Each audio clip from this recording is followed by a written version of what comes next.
যিনি আসামি কেউ নিরাপত্তার সাথে আপনার বিচারালয়ে আদালতে হাজির। বিচারের আদালতের প্রাঙ্গণে কাউকে ডিম ছুঁড়ে মারা হবে, কাউকে জুতা নিক্ষেপ করা হবে এবং বাড়িতে লোকজন গিয়ে তাকে টেনে হিচড়ে বের করবে, এইটা বিএনপি কখনোই পছন্দ করে না।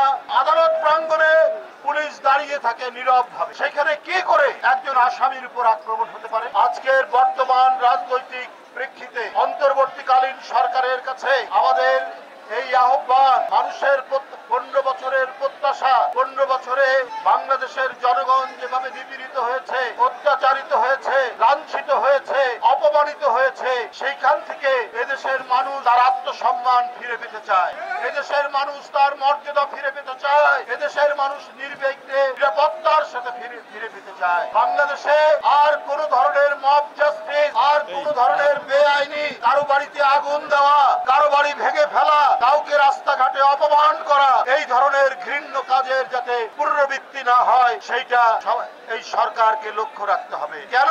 আমাদের বক্তব্য 2014, 2018, 2024 এই তিনটি নির্বাচন, এইটি হয়েছে শেখ হাসিনার ইচ্ছা মতো নির্বাচন। এখানে ভোটের দরকার পড়েনি, এখানে নির্বাচনের কোন নিয়ম নীতি দরকার পড়েনি। শেখ হাসিনা যাকে চেয়েছে তাকেই নির্বাচনে পাশ করা হয়েছে। এর জন্য দায়ী রকিবুল হুদা, এর জন্য দায়ী আউয়াল, হাবিবুল আউয়াল পরে এবং আরেকজন কে এম হুদা, দুই হুদা এবং হাবিবুল আউয়াল।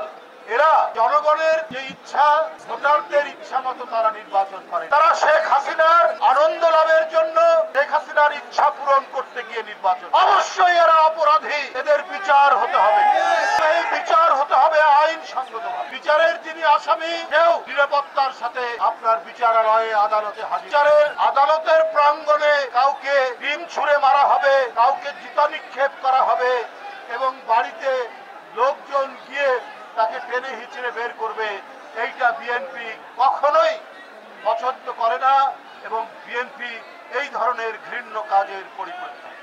অবশ্যই যারা এই কাজের সাথে জড়িত, তারা যারাই এই কাজ করেছে, তাদের অবশ্যই এই সরকারকে তাদের দৃষ্টান্তমূলক বিচার করতে হবে। পাশাপাশি যারা গণতন্ত্র ধ্বংস করেছে, যারা নির্বাচন ধ্বংস করেছে, যারা দিনের ভোট রাত্রে করেছে, যারা ডামি নির্বাচন করেছে, যারা বিরোধী দলের মনোনয়ন প্রত্যাশীকে মনোনয়ন জমা দিতে পারেনি, এর জন্য দায়ী এই 3 নির্বাচন কমিশন। তাদের আইনসঙ্গত ভাবে বিচার, তাদের বিরুদ্ধে মামলা হয়েছে, এই মামলা অনুযায়ী বিচার হোক, কিন্তু কারো হাতে আইন তুলে নেওয়ার কোন অধিকার নেই। বন্ধুরা, এই ধরনের ঘটনার আমি অন্তর্বর্তীকালীন সরকারকে বলতে চাই, আদালত প্রাঙ্গণে পুলিশ দাঁড়িয়ে থাকে নীরব ভাবে, সেখানে কি করে একজন আসামির উপর আক্রমণ হতে পারে? আসামির নিরাপত্তা তো সরকারের, তাহলে পুলিশ কি দায়িত্ব পালন করছে না?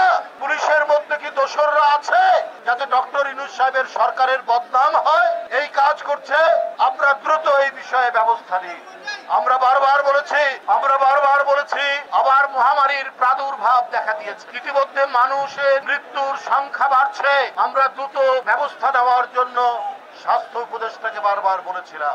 এই করোনার প্রাদুর্ভাবের মধ্যে স্কুলগুলোতে কিভাবে ক্লাস হবে, সেখানে কিভাবে সামাজিক দূরত্ব নিশ্চিত হবে, সমাজের মধ্যে কিভাবে সামাজিক দূরত্ব, সোশ্যাল ডিস্টেন্সিং মেইনটেইন হবে, এই ব্যাপারে সরকারের দিক থেকে কোনো গুরুত্ব নেই। অথচ প্রতিদিন খবরের কাগজে আমরা ডেঙ্গুতে মৃত্যুর ঘটনা দেখছি।